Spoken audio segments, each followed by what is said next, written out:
देखा कि एक तात्तुल का शिकार हुए ये मुज़ाकरात, और उसमें आपने हुकूमत की संजीदगी भी देख ली कि किस तरीके से उन्होंने ज़िद की कि हम जो है वो अपने मुतालबात लिख के दें। पाकिस्तान तहरीक इंसाफ की मुज़ाकराती कमेटी ने उनको वाज़े कहा था कि हमें इस पे कोई एतराज़ नहीं है। तरफ से बार बार ये बात आ रही थी कि ये बात इख्तियार की नहीं है, ये इकरार की है। हम ये लिख चुके हैं, हम इस पे दस्तखत कर चुके हैं, हम इस पे बात कर चुके हैं। पाकिस्तान तहरीक इंसाफ कभी भी अपनी इस पोजीशन से नहीं हटी है। 26 के कताल के बाद जो वज़ीर आज़म पाकिस्तान के आर्टिकल 245 के इन्वोक करने की वजह से हुआ, उसके बाद इमरान खान साहब ने एक विंडो ऑफ अपॉर्चुनिटी जो है वो क्रिएट की ताकि नफ़रतें खलीज जो इदारों और अवाम तक जा चुकी है कि कत्ताल तक नौबत पहुंची। तो इससे पहले कि ये चीज़ें हमारे लिए भी वापस आके इन नफ़रतों को मिटाना मुश्किल हो जाए, उन्होंने एक मौका फराहम किया और उन्होंने पहल की इस मामले पे, इतनी सारे जबर फस्तायत और जुल्म के बावजूद भी। तो उसमें हमारी तरफ से तो इससे बड़ी संजीदगी कोई और हो ही नहीं सकती थी कि फॉर्मेशन ऑफ कमेटी भी हमारी तरफ से हुई, मुतालबात भी सामने रख दिए गए। इनकी ख्वाहिश थी कि लिख के देते, हमें उस पर कोई एतराज़ नहीं था। हमारी सिर्फ एक ही जो थी वो बात थी, और वो ये थी कि आप हमारी एक्सेस इमरान खान साहब तक इंश्योर करें। भाई, आपकी एक्सेस तो अपने कायदीन तक है। आप लम्हा बलम्हा किसी भी बात पे डिस्कशन करना चाहते हैं तो आप अपने कायदीन तक रसाई रखते हैं, उनसे कर सकते हैं। हमारी इमरान खान साहब तक रसाई महदूद नहीं, ख़त्म की गई है पिछले 3.5 महीने से। पॉलिटिकल एंटिटीज़ को, उनके ज़िम्मेदारान को, उनके दोस्तों को, बहुत से वकला को, अभी पिछली दफ़ा वकला को भी रोका गया है, उनसे मिलने नहीं दिया जा रहा। तो उस हवाले से हम चाहते थे कि जो हमारी पहले मुलाकात हुई थी वो जामे नहीं थी, तफसीली नहीं थी। आप ये क्योंकि बहुत अहम चीज़ें हैं और इस पे हम एक जामे और तफसीली मुलाकात चाहते हैं, आप वो इंश्योर करें एक्सेस। और ये कोई ऐसी नाजायज़ बात नहीं थी, और हम चाहते थे कि खुले माहौल में बात हो, कोई ऐसा छोटे से कमरे में कोई रिकॉर्डेड सी गुफ्तगू ना हो, क्योंकि हर पार्टी की हिकमत अमली उनके आपस में डिस्कस करना ये उनका राइट है।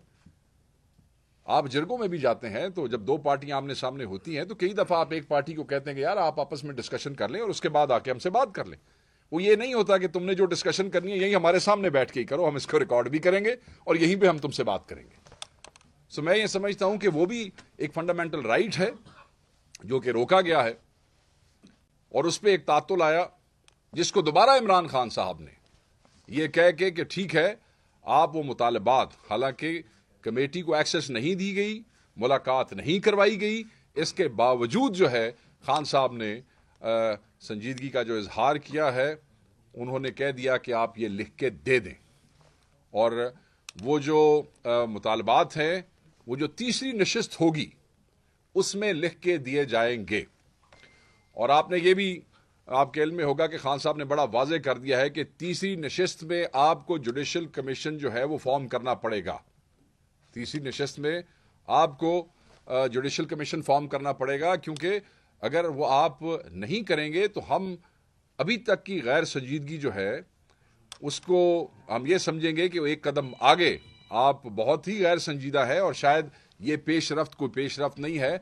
और फिर उन्होंने वाज़ेह कर दिया कि ये मुज़ाकरात शायद आगे चलाना वो मुमकिन न रहे। तो हम ये समझते हैं, और ये बिल्कुल बड़ी वाज़ेह पोजीशन है इस पे, कि जब आपने संजानी का एक जलसा डिले करवाना होता है तो सुबह 7 बजे जेल खुलवा दी जाती है इमरान खान साहब की मिन्नत तरले करने के लिए। वो कौन से जेल मैनुअल में लिखा है? ये कहते हैं जी हम ऐसे कैसे करवा देंगे, कैसे कौन से जेल मैनुअल में लिखा है? तो 7 बजे कौन से जेल मैनुअल में लिखा था? तो अगर वो मुमकिन है एक जलसे को डिले करके आगे ले जाने के लिए, और वहां भी खान साहब ने बड़ा दिल दिखाया और बिल्कुल पाकिस्तान के लिए उन्होंने ये कहा कि ठीक है, हम नहीं चाहते कि ऐसा कोई पोटेंशियल इंतशार हो। और वहाँ पे उस दिन सुप्रीम कोर्ट में एक केस भी था, वहाँ पे बहुत से उलमा भी मौजूद थे, तो खान साहब ने उसको डिले कर दिया। तो मैं ये समझता हूँ, और हमें ये कहा जाता है, हुकूमत की तरफ से दोस्तों ने कहा कि जी हमें क्यों गैर संजीदा कह रहे हैं, या हमें ये क्यों कह रहे हैं कि हमारा इख्तियार नहीं है। तो मैं सिर्फ यहाँ ये अर्ज करना चाहूँगा कि जब आप इमरान खान साहब से इस कमेटी की एक मुलाकात नहीं इंश्योर करवा सक रहे हैं, हमें बड़े दुख से और अफसोस से कहना पड़ रहा है कि अगर आप एक मुलाकात इंश्योर नहीं करा सकते हैं उस सूबे की जेल में जहां आपका अपना चीफ मिनिस्टर मौजूद है, तो आप जो हमारे इतने बड़े बड़े दो मुतालबात हैं, आप उनके ऊपर अमल दरामद कैसे इंश्योर कराएंगे? तो इस पे एक बहुत बड़ा सवालिया निशान आ जाता है। अब ये समझते हैं कि अपनी संजीदगी जो है वो शो करें और तीसरी नशस्त के अंदर formation of the judicial commission ये एक बड़ा ही लाजमी जुज़्व है जो मुज़ाकरात को आगे लेके चलेगा। दूसरी चीज़ है इमरान खान साहब के साथ जो जेल में रवा रखा गया सलूक है, उस हवाले से एक साहब ने प्रेस कॉन्फ्रेंस भी की, हमारी पार्टी के खिलाफ की कल, और मैं बिल्कुल उनको वाजे कर देना चाहता हूं कि एक पिटिशन भी हमारी तरफ से अदालत में दाखिल की गई है। खान साहब की दी गई सहूलियात के हवाले से लोग बातें कर रहे हैं, झूठ बोल रहे हैं, और मैं उन्हें वाजे कर देना चाहता हूं कि सबसे पहले कि इमरान खान साहब को जिस सेल में रखा गया है, क्या इमरान खान साहब जो इस केस में रखा गया है उस केस की रूह से भी उस सेल में रखना क्या उनको मुनासिब है? क्या वो दहशतगर्द हैं? इस मुल्क की सबसे बड़ी पार्टी के, इस मुल्क के सबसे बड़े सियासी कायद को आपने दहशतगर्दों के एक डेथ सेल के अंदर आपने रखा हुआ है। यह कौन से जेल मैनुअल के मुताबिक है? फिर कंप्लीट आइसोलेशन में आपने रखा हुआ है। कंप्लीट आइसोलेशन कौन से जेल मैनुअल के मुताबिक है? फिर आपने उनकी अखबारों की एक्सेस बंद की हुई है। यह कौन से जेल मैनुअल के मुताबिक है? फिर आपने टेलीविजन की एक्सेस बंद की है। क्या इमरान खान साहब से, खैर बड़ा लीडर तो इस मुल्क में नहीं आया कोई, ये दूसरी सियासी पार्टियों के लीडरान आते रहे हैं, क्या उनके पास ये एक्सेसेस मौजूद नहीं थी? उनको तो एयर कंडीशंस भी लगवा के दिए गए थे। कोई अटैच वॉशरूम नहीं है, वॉशरूम भी इसी सेल के अंदर मौजूद है। और आपने देखा जब सुप्रीम कोर्ट में ये जब कोर्ट में बात हुई थी तो जो तस्वीरें आई वो आप सबने देखी हुई हैं। किताबें अगर थोड़ी सी ज्यादा हो जाती हैं तो फिर किताबें उठानी पड़ती हैं, रीडिंग मटेरियल नहीं है। कोर्ट के अहकामात हैं कि खान साहब के बच्चों से रेगुलर उनकी बात करवाई जाए, कोर्ट ऑर्डर मौजूद है, नहीं करवाई जा रही है। उस पर भी हम कोर्ट के अंदर गए हुए हैं कि ये वायलेशन की है, ये आपके ऑर्डर की जो है ये कंटेम्प्ट है, ये आपका ऑर्डर नहीं मान रहे हैं। और ये टीवी पे आके हमें मतलब ऑडेसिटी चेक करें कि हमें बता रहे हैं कि ये खान साहब के साथ क्या सलूक हो रहा है और क्या नहीं हो रहा है। और जो खान साहब को खाना दिया जाता है जेल मैनुअल के मुताबिक दिया जाता है। ये को मियां नवाज शरीफ की तरह नहीं, सामने अडियाला के सामने जो है वो एक एमएनए घर किराए पे ले छोड़ता है और वहां से सुबह शेफ आता है जेल के अंदर और वो पूछता है कि जनाब आप नाश्ते में क्या खाएंगे, जनाब आप दोपहर का क्या मेन्यू होगा, लंच का, जनाब रात का क्या मेन्यू होगा। नहीं, इमरान खान जो है वो ऐसे नहीं। इमरान खान तो जेल मैनुअल के मुताबिक जो खाना है वो भी फिर कैसे है और कैसे नहीं, वो 10 दफा हम तफसील आपके सामने बयान कर चुके हैं। और ये लोग इस वक्त जब मुज़ाकरात में चीजें इस तरफ चल रही हैं, आप हमें ये बता रहे हैं कि आपने ये किया हुआ है। वो इमरान खान है, वो रोता धोता नहीं है, वो इस पे परेशान नहीं होता है। उसने, आप लोगों ने तो जब मिथ बनाया हुआ था ना कि महीने से ऊपर नहीं चल सकेगा, वो सारे मिथ तोड़ दिए उसने आपके। आपको तो नींद नहीं आ रही है ये सोचते हुए कि ये आदमी इतना अरसा जो गुजार गया है, ये जब बाहर आएगा तो हमारे साथ होगा क्या। वो कि इमरान खान साहब कह चुके हैं जो माफी के हवाले से, जो बुशरा बीबी ने भी अपनी तकरीर में बताया कि खान साहब ने कहा कि जिन लोगों ने मेरे साथ ज्यादतियां की मैंने उनको माफ किया। मगर बहरहाल पार्टी के जिन लोगों के साथ ज्यादतियां हुई हैं, वो जिन जिन के साथ हुई हैं वो उनके जाती मामले हैं कि वो कैसे किसको माफ करेंगे नहीं। मगर खान साहब ने अपनी जात के हवाले से ये कहा। मैं सिर्फ ये वाजे कर देना चाहता हूं कि इस मौके पे इस किस्म की गैर जिम्मेदाराना गुफ्तगू बिला जवाज थी। अब हम आ जाते हैं अपने कैदियों की तरफ। अटक और जहलम जेल में हमारे कैदियों के साथ, ना हक सियासी कैदियों के साथ, आपके सूबे के बच्चों के साथ, पंजाब के बच्चों के साथ, केपी के बच्चों के साथ, बलोचिस्तान के नौजवानों के साथ क्या रवैया रखा जा रहा है पंजाब की हुकूमत की तरफ से। पंजाब की जेलों के अंदर 10 बाय 10 के सेल में 40-40 लड़के रखे गए हैं। 10 बाय 10 के सेल में 40-40 लड़के रखे गए। और आपको पता है कि वहां कोई वॉशरूम अटैच नहीं होता है।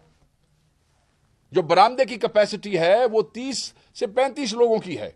वहां पे 90 आदमी जो हैं वो रखे गए हैं। 90 लोगों को वहां बरामदों में रखा गया है।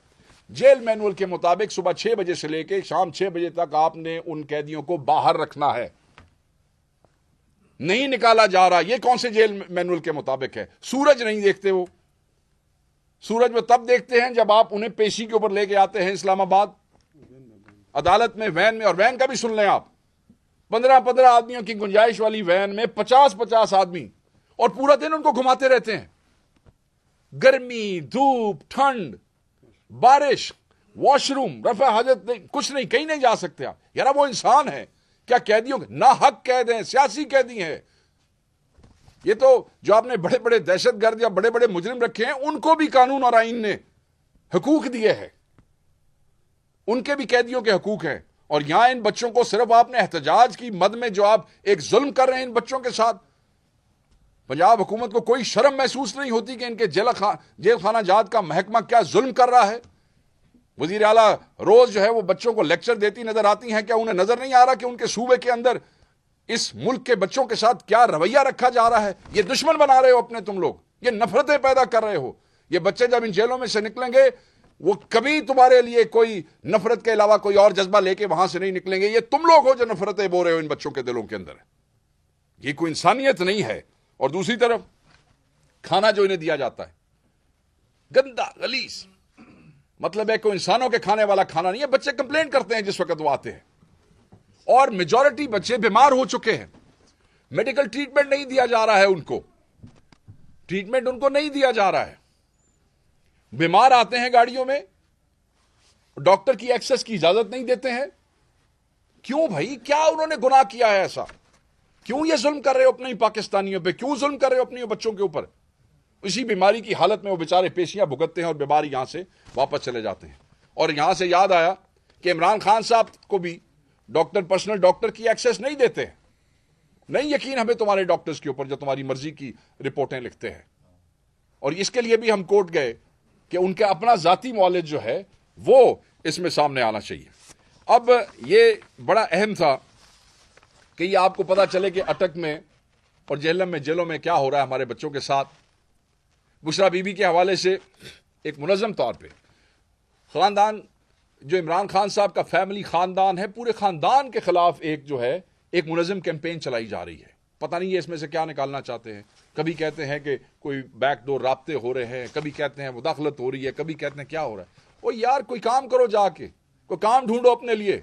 हमें पता है कि तुम फॉर्म 47 की हुकूमत हो, हमें पता है कि तुम मैंडेट चोर हो, बैठे हो ना, काम ढूंढो अपने लिए। फजूल चीजों में वक्त जाया ना करो। इस कौम के पास तुम्हारे इन चोंचले और शोशे सुनने का और उस पर तवज्जो देने का वक्त नहीं है। तो हम इस किस्म की तमाम जो खान साहब की फैमिली के अगेंस्ट कैंपेन चल रही हैं, हम उसकी मजम्मत करते हैं, उसको रद्द करते हैं और हम इन्हें कहेंगे कि आप शर्म करें। दूसरी जो अहम बात है वो आजकल पता नहीं क्या हुआ, बड़ा अरसा खामोशी रही। मैं पिछले 1-2 दिनों से देख रहा हूं कि कुछ ज्यादा ही चमक दमक के साथ जो है वो पंजाब से आवाजें उठने लग गई हैं। एक करप्ट, गैर संजीदा, फस्ताई, जबर से भरी हुई नालायक हुकूमत है पंजाब के अंदर। और वो बात करते हैं पाकिस्तान तहरीक इंसाफ के नौजवानों के हवाले से।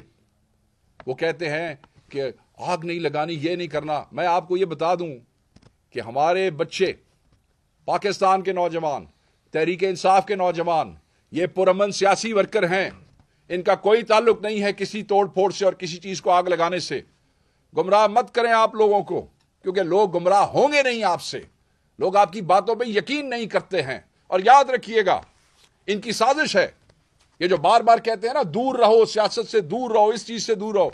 ये पाकिस्तान में आम तबकात को, खुसूसन नौजवान नस्ल को सियासत से दूर रखना चाहते हैं, अपनी इजारादारियां कायम रखना चाहते हैं। ये चाहते हैं कि वो नौजवान जो अवेयरनेस रखता है, वो नौजवान जो देख रहा है, हक और सच की जंग लड़ना चाहता है। क्या जब पाकिस्तान बन रहा था तो उस वक्त ये कहा गया था कि नौजवान इस तहरीक से दूर रहें? नौजवान तो हर तहरीक की रूह रवा होते हैं, जान होते हैं। और ये कह रहे हैं कि नौजवान उससे दूर रहें। हमारा नौजवान, पाकिस्तान तहरीक इंसाफ का नौजवान, वो शऊर की उस सतह पे है जहां पे ये फॉर्म 47 के मैंडेट जोकर कभी पहुंच ही नहीं सकते। हमारा नौजवान शऊर की उस सतह पे है आज। और फिर तज़ीक अमेज बातें की जा रही हैं।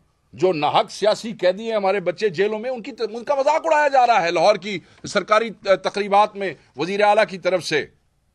तो तज़ीक अमेज बातें करने की बजाय आप कह दें ना, कह दें कि हाँ तज़ीक की क्या बात है, हम तो देखो ना, हम तो तुम पे गोलियां भी बरसाएंगे, हम तो तुम्हारे सरों पे गोलियां भी चलाएंगे, हम तो तुम्हें मौत के घाट उतार देंगे। खुल के बात करें ना, जो आपने किया वहां पे, जो आपके वजीर आजम के आर्टिकल 245 की वजह से हुआ, खुल के बात कर दें कि आपने ये किया। आप मजाक उड़ाते हैं। आज मैंने वजीर आला की गुफ्तगू सुनी, उन्होंने कहा कि हम कोई जानवरों के इलाज की बात कर रहे हैं, वहां सियासी पार्टियों का भी इलाज करेंगे।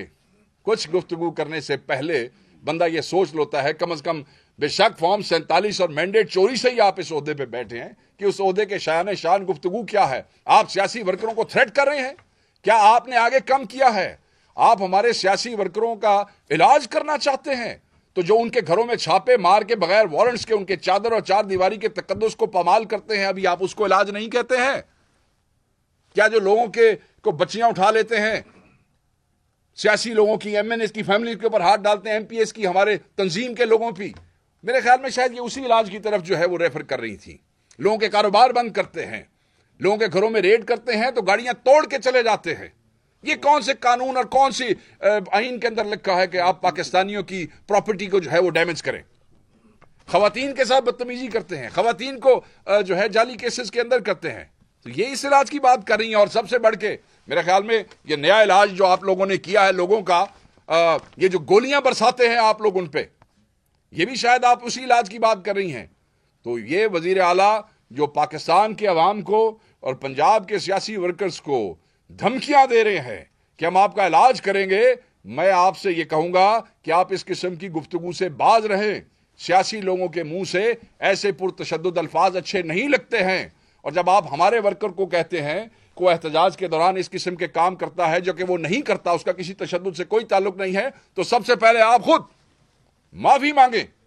सुप्रीम कोर्ट पर हमले की माफी मांगे। वो जो नैब के दफ्तर के ऊपर आपने पथराव कराया खुद अपनी सरपरस्ती के अंदर, पहले खुद इस किस्म के काम करें। उसके बाद खैर मैं तो समझता हूं उसके बाद भी आप लोगों का हक नहीं बनता है। आप लोगों को पंजाब के अंदर गुर्बत और महंगाई की वजह से लाखों बच्चे, दिस इज ऑन रिकॉर्ड, लाखों बच्चे स्कूलों से बाहर हैं, नहीं जा रहे हैं स्कूलों के अंदर। और आज एक जिक्र हुआ, और ये सड़कों के ऊपर एतराज होता है, मतलब है कि रंजीत सिंह से बड़ा दौर गुजरा है आपकी फैमिली का पंजाब पे इक्तदार का। चचा, वालिद, चचा, फैमिली, अपनी पार्टी के लोग, और इतने 35 साल 30 साल के बाद आज आप हमें बता रहे हैं कि अभी पंजाब में तरक्की का राज जो है वो सड़कों में मुज़मर है। हम इस पे कोई इंटेलेक्चुअल बहस नहीं करना चाहते, मगर हम ये पूछना चाहते हैं कि ये इतने सालों जो कुछ आपने किया है, और ये स्मोक के हवाले बहुत सी चीजें हैं, इसके ऊपर अलग आपसे हम इंशाल्लाह गुफ्तगू करेंगे और अब आपसे रेगुलर करेंगे। अगर वहां से किसी को बड़ा रेगुलर शौक है तो इंशाल्लाह यहां से उनको रेगुलर पाकिस्तान तहरीक इंसाफ की तरफ से रेगुलर जवाब जाएगा।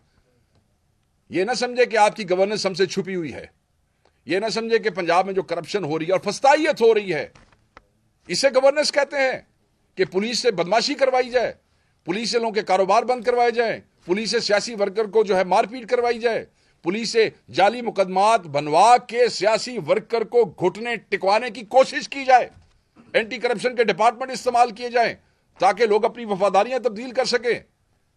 इस किस्म के गंदे काम करने वाली सियासी पार्टियां पाकिस्तान तहरीक इंसाफ को यह कहती हैं कि तुम ये करो और तुम ये ना करो।